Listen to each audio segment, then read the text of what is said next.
Chers élèves, bonjour. Me revoilà encore une fois pour vous tenir compagnie au cours d'une séance de français et d'orthographe, bien sûr. Mais avant, j'espère que vous allez bien, que vous ne vous ennuyez pas.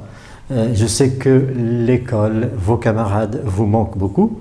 Nous aussi, nous avons hâte de vous revoir et on espère que ça s'arrangera bientôt. Alors, on commence aujourd'hui avec les notions que nous avons. Il s'agit de la notion des accents et le pluriel des noms composés. Bien, alors, pour les accents avec lesquels on va commencer, alors, sachez qu'un accent qui est oublié ou bien un accent qui est mal écrit change le sens du mot. Par exemple, ici nous avons le mot tâche sans accent est totalement différent du mot tâche avec accent.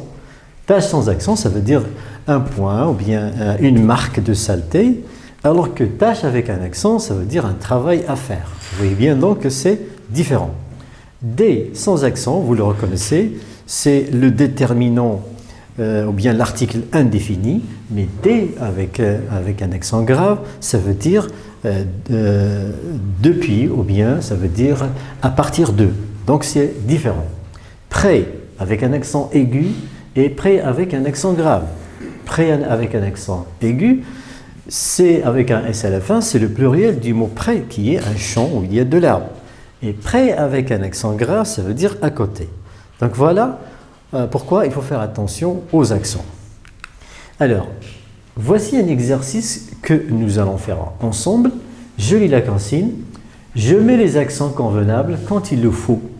Alors, il y a des mots ici auxquels il manque des accents, mais quand il le faut, ça veut dire qu'il y aurait des mots où il ne faut pas mettre d'accent. Alors, nous allons d'abord commencer par un petit rappel. On commence par le support. Ma mère prépare une pâte à crêpes. Ma mère prépare une pâte. La pâte, vous savez ce que c'est qu'une pâte. On la prépare en général avec de l'eau, de la farine, de la levure et du sel pour faire le pain. Donc, vous voyez bien qu'ici, nous avons trois types d'accents.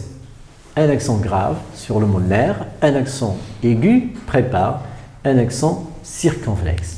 Bien, et alors, l'accent aigu, l'accent grave et l'accent circonflexe. Alors, ici, attention, on ne dit pas accent chapeau, on dit accent circonflexe. Bien, où est-ce qu'on peut trouver des accents? D'abord sur le E. Ici, déjà, il y a une différence au niveau de la prononciation parce que E avec un accent aigu, c'est fermé, on dit « et ». Mais E avec un accent grave ou bien un accent circonflexe, on dit « et », c'est ouvert, comme par exemple dans le mot « élève »,« élève ». Bien. Alors, l'accent aigu, en général, on peut le trouver au début d'un mot, comme par exemple le mot « école ». On peut le trouver au milieu, comme dans le mot « prépare ».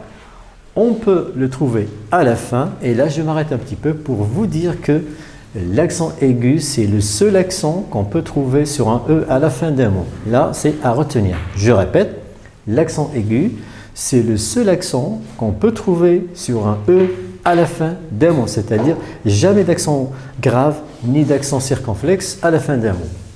Puis on peut trouver le même accent au début, au milieu et à la fin, comme dans le cas du mot éthéré. Bon, pour l'accent grave, en général c'est sur le E, mais on peut aussi le trouver sur le A. Ça donne un accent, mais c'est seulement pour faire la différence entre la préposition et le verbe avoir. On peut aussi le trouver sur le A de là pour faire la différence entre l'adverbe et l'article. Et sur le U du OU pour faire la différence entre l'adverbe ou le pronom relatif OU et la conjonction de coordination ou sans accent. Alors, pour l'accent grave, en général, on trouve un accent grave qui précède une syllabe où il y a un E muet. Un E muet, ça veut dire un E qui ne se prononce pas. C'est-à-dire que dans le mot mère, on ne va pas dire mère parce que le E ne se prononce pas, c'est un E qu'on appelle un E caduc ou bien un E muet. Donc à la fin d'un mot, quand il y a un E muet précédé d'un accent d'un E, c'est automatiquement un accent grave. Vous avez ici mère, pièce, règle, clairière, Ouvrière.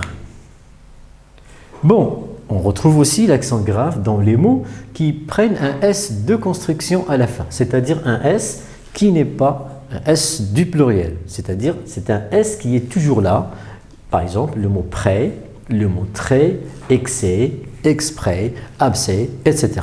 Ces mots-là ne varient pas, donc il y a toujours un accent grave. Pour l'accent circonflexe, on peut le trouver sur le A, par exemple dans le mot pâle ou bien gâteau. Sur le O, comme exemple, vous avez rôle et hôtel. Sur le I, il ou bien gîte. Sur le U, de bûche ou bien flûte. Donc vous voyez bien qu'on peut le trouver sur toutes les voyelles sauf le Y. Mais sur le E, là, il n'y a pas de règle malheureusement pour mettre un accent circonflexe. L'essentiel, c'est que les mots familiers que nous rencontrons dans la plupart du temps, il faut les écrire correctement. Et je vous donne ici l'exemple du mot tête, fête, bête, forêt, fenêtre, arrêt, être, rêve, prêt. Crêpe, ce sont des mots usuels, ça veut dire des mots qu'on rencontre le plus souvent, donc il faut les écrire correctement. Sinon, il faut toujours aller voir dans un dictionnaire. Bien, alors maintenant on va faire l'exercice et on commence par le mot hôpital.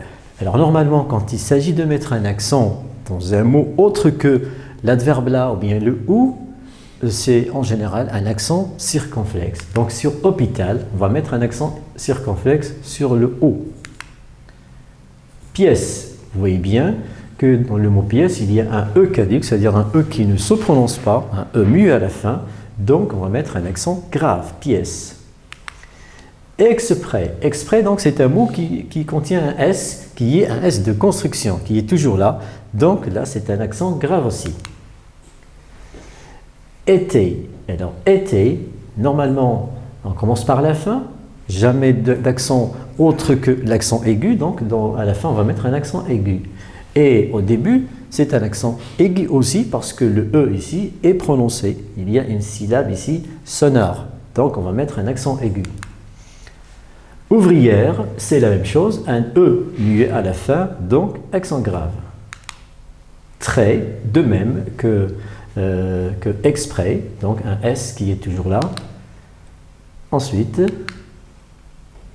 flûte, un U, donc automatiquement c'est un accent circonflexe. Drôle aussi, sur le O, c'est un accent circonflexe.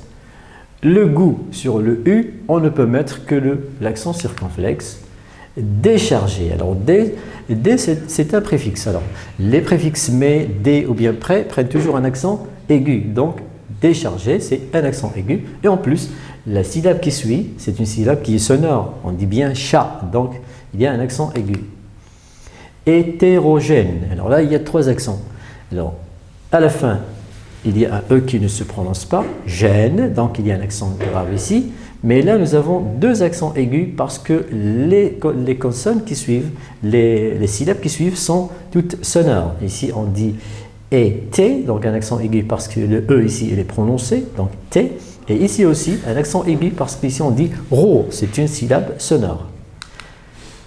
Bête, alors bête, ça fait partie de la liste des mots qu'il faut apprendre par cœur normalement, tête, bête, fête, fenêtre, forêt, arrêt, etc. Donc là, il y a toujours un accent circonflexe.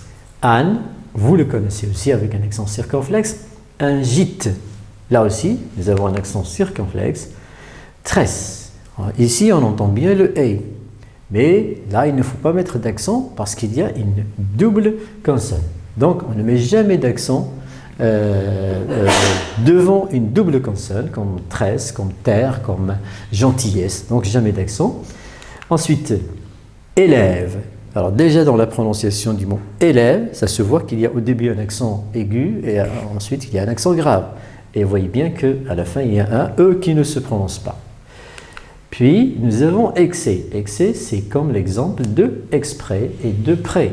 Un S qui est toujours là, donc un accent grave.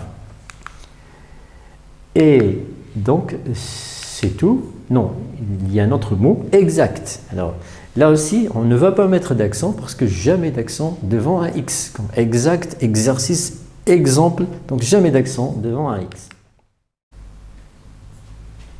Maintenant, le pluriel des noms composés. Nous avons un support sur lequel nous allons travailler. Je vais le lire. Vous avez besoin d'un laissez-passer pour entrer. Il ralentit au rond-point. Vous voulez un ouvre-boîte? Il ouvre la porte à l'aide d'un passe-partout. J'adore le chou-fleur. Votre sac à dos est très joli. Alors, les mots composés, les noms composés sont laissez-passer, rond-point, ouvre-boîte, passe-partout, chou-fleur et sac à dos. De quoi sont-ils composés? Alors, un laisser-passer, laisser c'est un verbe et passer c'est un verbe. Donc nous avons ici verbe plus verbe. Il ralentit au rond-point. Rond c'est un adjectif et point c'est un nom. Donc nous avons un adjectif plus nom. Vous voulez un ouvre-boîte. Ouvre c'est un verbe et boîte c'est un nom, donc un verbe plus nom. Il ouvre la porte à l'aide d'un passe-partout. Passe, c'est un verbe et partout, c'est un adverbe. Donc, nous avons un verbe plus adverbe. J'adore le chou-fleur. Chou, c'est un nom et fleur aussi, c'est un nom. Donc, un nom plus nom. Et enfin, votre sac à dos est très joli. Nous avons ici sac, c'est un nom. A, c'est une préposition. Et dos, c'est un nom. Et on peut dire aussi un nom plus complément de nom.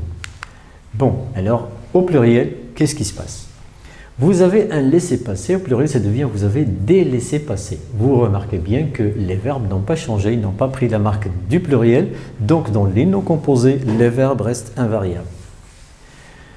Il ralentit au rond-point. Il ralentit au rond-point. Rond et point ont pris des S, des marques de pluriel, donc les adjectifs et les noms varient. Vous voulez des ouvre-boîtes, ouvre c'est un verbe, donc il ne va pas prendre de marque de pluriel. Mais boîte, c'est un nom, il va s'accorder, donc il va prendre la marque du pluriel qui est un S. Il ouvre les portes à l'aide des passe-partout. Passe, c'est un verbe, donc pas de marque de pluriel, mais partout, c'est un adverbe. Et les adverbes sont invariables, donc rien ne change ici. J'adore les choux-fleurs. Chou, c'est un nom, et fleur aussi, c'est un nom, donc ils vont prendre la marque du pluriel. Vos sacs à dos sont très jolis. En général, dans les mots composés comme ça, avec un nom plus une préposition plus un autre nom, seul le premier prend la marque du pluriel. Donc, sac va prendre un S. Donc, il y a bien des exceptions. Alors, maintenant, exercice. Je mets les mots suivants au pluriel. Un rouge-gorge. De quoi est composé ce mot? Rouge, c'est un adjectif. Et gorge, c'est un nom. Donc, nous avons dit tout à l'heure que les adjectifs et le nom prennent les marques des pluriels. Donc, on va dire rouge avec S et gorge avec S, donc des rouges-gorges. Un savoir-faire, là nous avons deux verbes. Les verbes ne prennent jamais de marque de pluriel, donc verbe plus verbe, rien ne change. Bien. Ensuite, un porte-manteau. Porte c'est un verbe et manteau c'est un nom. Donc le verbe ne va pas changer, mais le nom va prendre la marque du pluriel qui est un X. Un balai-brosse, deux noms, balai c'est un nom et brosse aussi c'est un nom, donc ils vont prendre la marque du pluriel. Un cerf-volant, cerf c'est un nom, volant c'est un adjectif, donc ils vont s'accorder, donc cerf avec S et volant avec S. Un fer à repasser, là nous avons un mot composé d'un nom plus préposition plus nom, bien un nom plus complément de nom, seul le premier prend la marque du pluriel, donc on va dire des fers avec S à repasser. Une contre-attaque. Contre, c'est une préposition, attaque, c'est un nom. Les prépositions sont invariables, donc seul le nom va prendre la marque du pluriel. Un chef de gare, là aussi nous avons un nom plus complément de nom, donc seul le premier s'accorde, donc on va dire des chefs avec S de gare qui ne changent pas. Enfin, un rez-de-chaussée, là nous avons un nom plus préposition plus nom, et vous savez que les mots qui se terminent par Z ne varient jamais, c'est-à-dire ils ne prennent pas les marques du pluriel, donc rien ne va changer ici et on va obtenir le mot des rez-de-chaussée. Ainsi donc prend fin la séance, j'espère que vous en avez profité et je vous donne rendez-vous pour une autre séance. À la prochaine.